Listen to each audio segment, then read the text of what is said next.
I made a YouTube video for you. It's called Human Design Metrics for My Mom's Mind. Because I know your mind a little bit, and I think this is the way that I can introduce human design to you. And when I say metrics, I'm using the definition of metrics that means something like measurements for qualitative values, for comparing and tracking performance.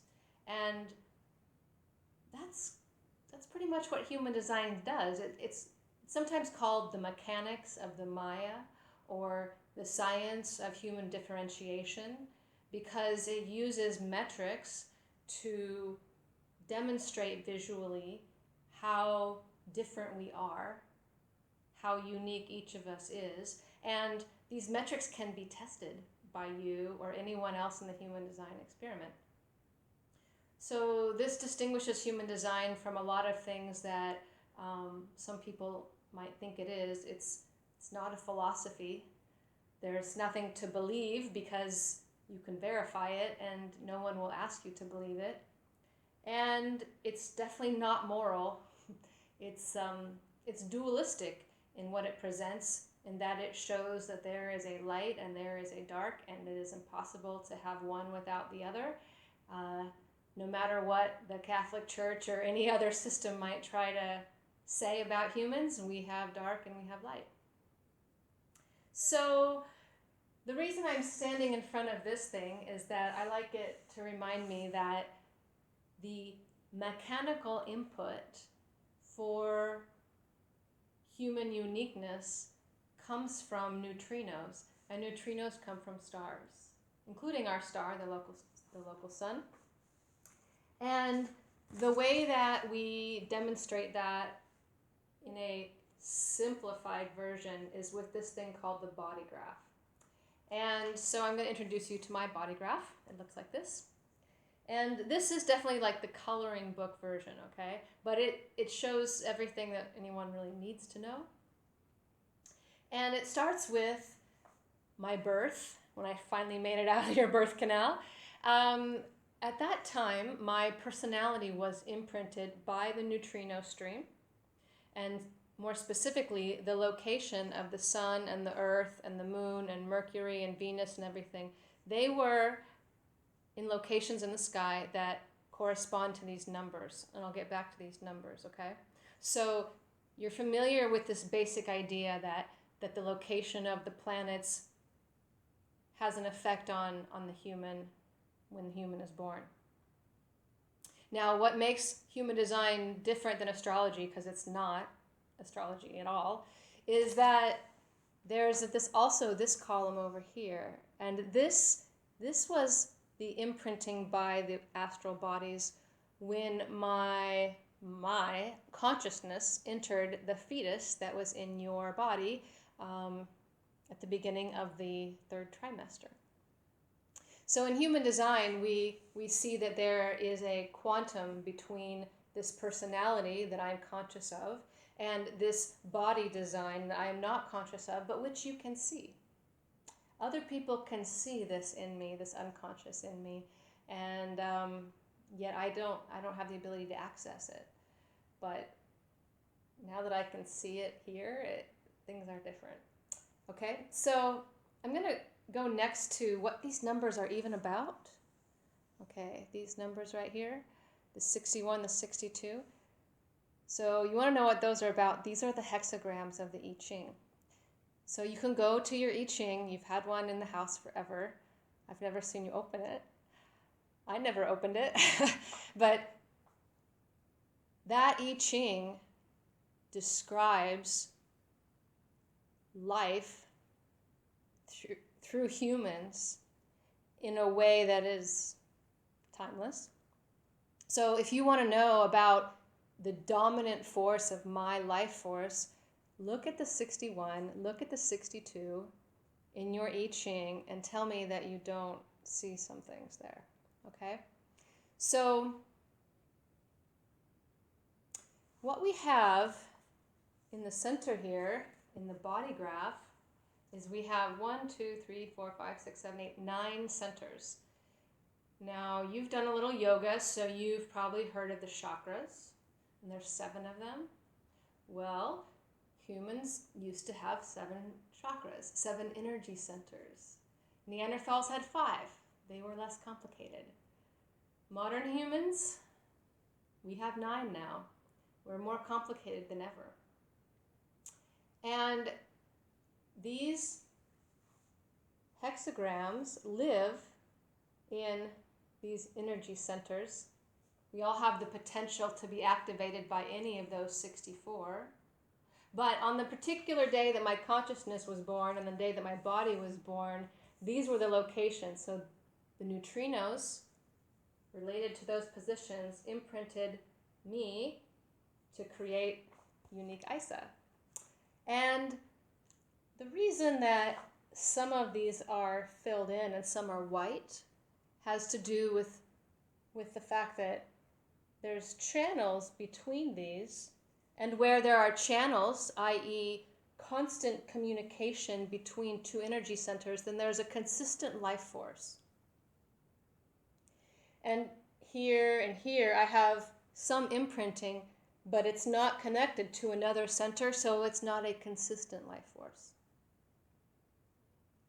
Now, there's no good or bad about this. I mean, some people have none filled in, and some people have all of them filled in.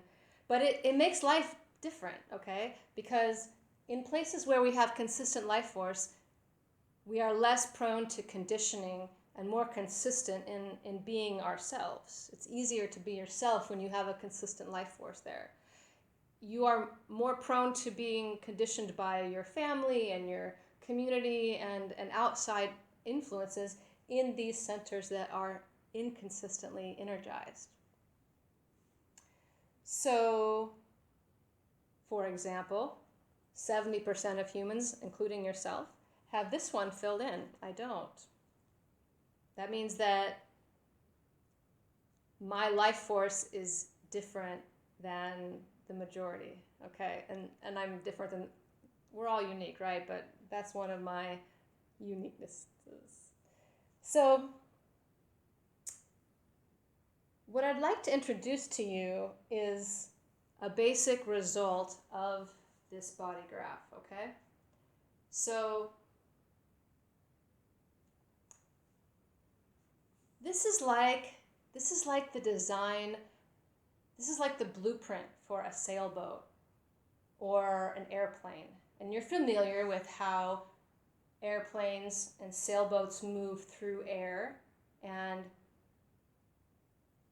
if you could never see the underside of your sailboat, or if you never saw the shape of your airplane's wings, it wouldn't be so easy to fly that airplane accurately, right?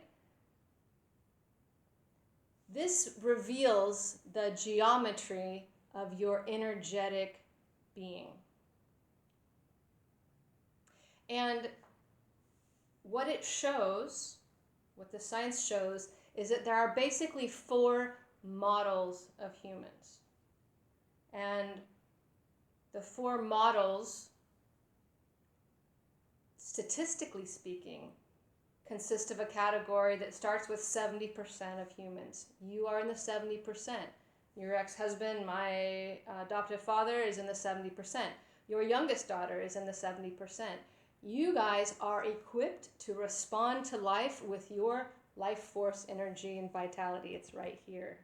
Mine, I don't have it. But you do. And you keep rocking. So, that category is called the generator. Now, your middle daughter is in a category that constitutes 20% of the humans. They're called projectors. They do not have this filled in. They tend to work harder than the 70%, and in certain ways they think that they can, but they're really not built for it.